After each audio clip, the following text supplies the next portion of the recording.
بسم اللہ الرحمن الرحیم اعوذ باللہ من الشیطان الرجیم بسم اللہ الرحمن الرحیم مقاصد سوم کتاب البیع سبق نمبر 123 گفتگو تھی شرائط الوضعین میں سے شرط ششم میں العلم بقدر المسمن کی مسمن کی مقدار معلوم ہونی چاہیے۔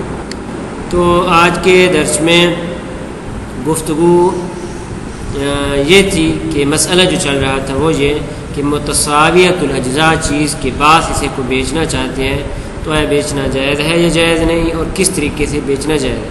اس کی جناب مصنف نے 3 صورتیں پیش کی تھیں کہ ایک صورت یہ تھی کہ بے صورت فرد منتشر بیچنا، اور ایک صورت یہ تھی کہ بے صورت مشاع بیچنا، اور تیسری صورت یہ تھی کہ بے صورت کلی طبی کہ جس کا وجود خارجی کے ساتھ ہے۔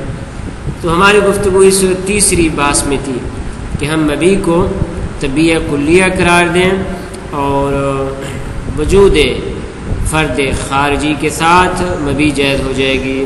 تو یہاں پہ ایک مسئلہ انہوں نے بیان کیا ہے، وہ مسئلہ یہ کہ اگر کسی نے اس طرح بیچا ہو کہ میں اس ڈھیری میں سے ایک سا بیچ رہا ہوں، اب اس کو کس پہ حامل کرنا چاہیے؟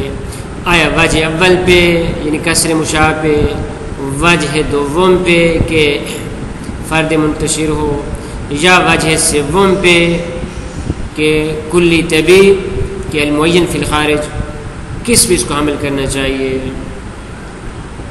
تو فرماتے ہیں اس میں 2 قول ہیں، اور جس قول کو جناب مصنف قبول کر رہے ہیں وہ قول دوم ہے، اور وہ یہ کہ اس کو آپ وجہ ثالث پہ حمل کریں جیسا کہ اس کی بات آ رہی ہے۔ فرماتے ہیں مسئلہ لو باع صاعا من صبرہ، اگر بائع نے اس طرح بیچا ہو کہ میں اس ڈھیری میں سے صبرہ میں سے ایک سا بیچ رہا ہوں، فہل ينزل علی الوجہ الاول من الوجوہ الثلاثہ المتقدمہ، آیا اس کو نازل بمنزل وجہ اول کے کیا جائے گا، یعنی کسر مشاع، یعنی گویا اس طرح کہنا چاہتا ہے کہ یہ بوری، یہ ڈھیری کی جو مثلا 10 اس پہ مشتمل ہے، فرض کریں 10 سا پہ مشتمل ہے، اور جب یہ کہتے ہیں ایک سا کو بیچ رہا ہوں تو مراد یہ کہ میں اس کا 10واں حصہ بیچ رہا ہوں، او علی الوجہ الثالث، یا وجہ ثالث پہ اس کو نازل و منزل کریں گے، اور وہ کیا وہ جو بھی پڑھ رہے وہ الکلی، اور فرماتے وہ کلی ہے بناء علی المشہور من صحتہ۔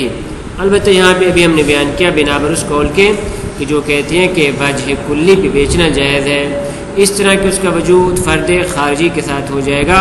وجہان، 2 وجہ ہیں، بل قولان، بلکہ 2 قول ہیں، حقا ثانیہما، ان میں سے جو دوسرا قول ہے اس کو حکایت کیا گیا ان الشیخ شیخ طوسی علیہ الرحمہ سے، والشہیدین، شہید اول شہید ثانی، والمحقق ثانی جناب صاحب جامع المقاصد و جماعہ فقہا کی ایک جماعت، واستدل له فی جامع المقاصد، اس کی جو دلیل جناب محقق ثانی نے جامع المقاصد نے ذکر کیا وہ اس طرح کہ بأنہ الصابق الی الفہم، کہ فرماتے ہیں جب وہ کہتے لو باع صاعا من صبرہ، تو فرماتے جو مسبوق الی الفہم ہے عرفاً وہ وجہ ثالث ہے کہ کلی کو بیچ رہا ہے، ایسی کلی کہ جو خارج میں معین ہو سکتی ہے کسی ایک فرد کے ساتھ بھی، ایک دلیل یعنی فہم عرفی یہ متبادر الی الفہم۔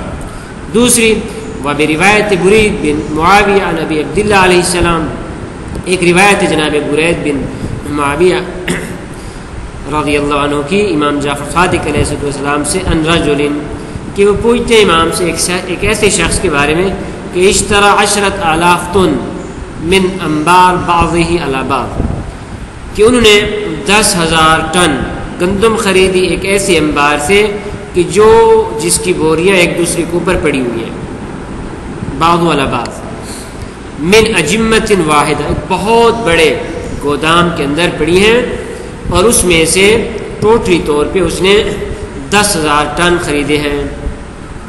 والانبار فی 30,000 طن، اور وہ عرض کرتے ہیں کہ اس گودام کے اندر 30,000 ٹن گندم موجود ہے. تو فقال البائع، بائع اس طرح کہتے ہیں قد بعتک من هذا القصب 10,000 ٹن، کہ اس گودام میں سے کہ جس کے اندر 30,000 ٹن موجود ہیں میں تجھے 10,000 ٹن بیچ رہا ہوں. فقال المشتری، مشتری کہتے ہیں قد قبلت واشتریت، قبول کیا اور میں نے خرید لیا، ورضیت اور میں راضی بھی ہوں. تو پھر کیا ہوا؟ فآتاہ المشتری من ثمنہ 1,000 درہم، اور مشتری نے اس کی قیمت بھی اس کو 1000 درہم دے دی. ووکل من یقبضہ، اور اپنا وکیل وہاں پہ چھوڑ دیا کہ جو بعد میں گندم اٹھا لے گا.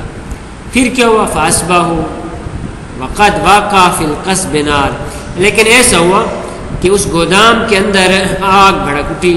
فاحترق من 20,000 ٹن، کہ جس میں سے 20,000 ٹن گندم کیا ہو گئی؟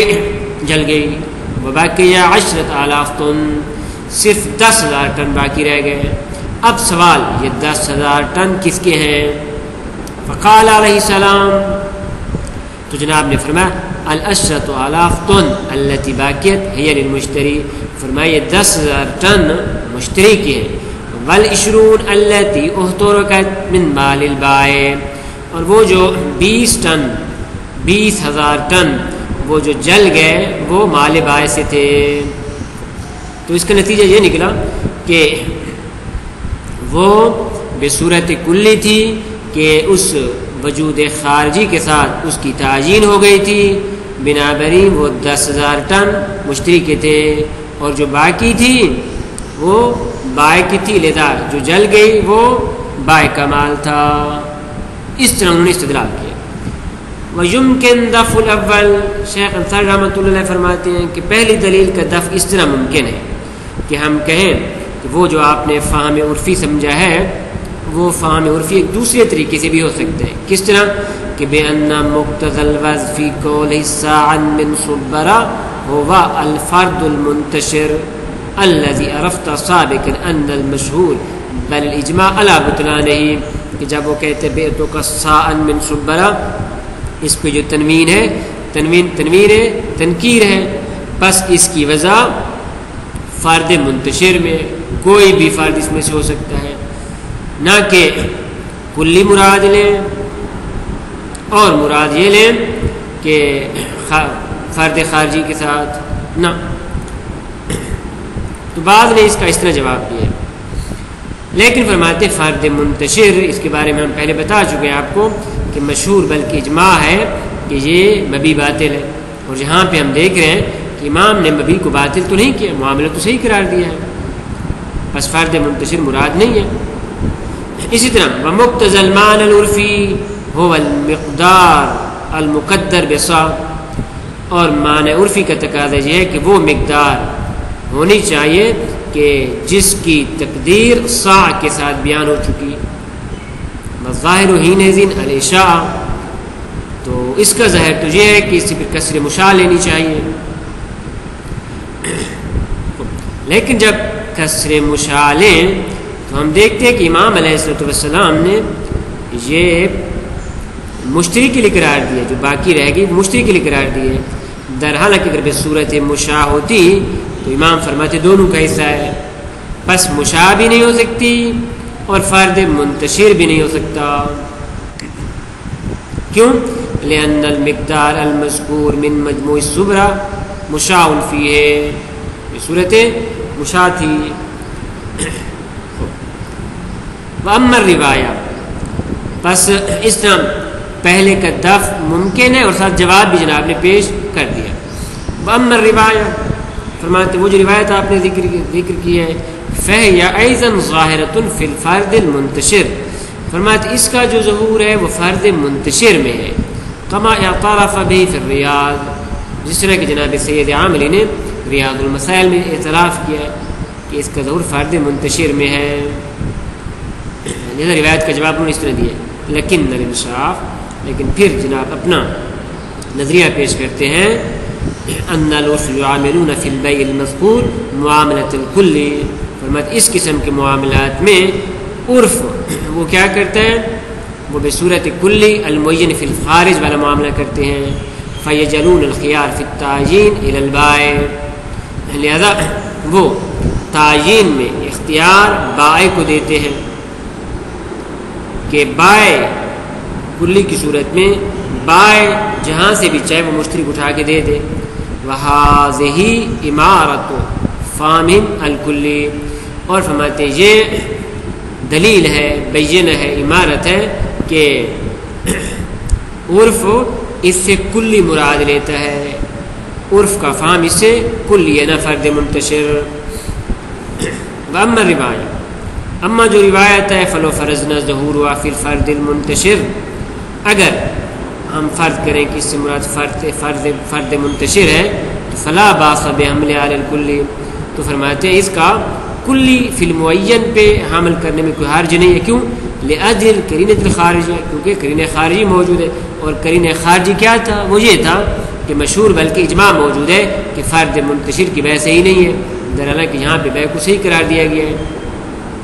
اسی طرح وتدل علی عدم الاشاعہ، اور اسی طرح عدم اشاعت پہ دلالت کرتا ہے من حیث الحکم ببقاء المقدار المبیع وکون مال المشتری، بصورت مشابہ نہیں ہو سکتا. کیوں؟ کیونکہ امام علیہ السلام نے حکم لگایا ہے کہ باقی جو مقدار مبیع باقی رہ گئی ہے وہ مشتری کا مال ہے. درحالانکہ اگر بصورت مشاع ہوتی تو دونوں کا مال ہوتا، بائع اور مشتری دونوں آپس میں تقسیم کرتے. بنابری فالقول الثانی لا یخلو من قوہ، دوسرا قول کہ اس کو کلی فی المعین قرار دیں یہ قوت سے خالی نہیں ہے. بل لم نظفر بمن جازم بالاول، فرماتے اصلاً ہمیں کوئی ایسا قول نہیں ملا کہ جس نے بصورت جزم کہا ہو کہ قول اول صحیح ہے. وَإِنْ أَقَاهُ وَإِنْ حَكَاهُ فِي الْإِذَا قَوْلًا، اگرچہ اس قول اول کو جناب فخر المحققین نے اپنی کتاب اضاء میں بطور قیل ذکر کیا ہے. والقیل یدل علی التمریض، بس گویا ان کے نزدیک بھی یہ قول اول ضعیف ہے. وصلی اللہ علی محمد و اہل بیتہ الطیبین الطاہرین.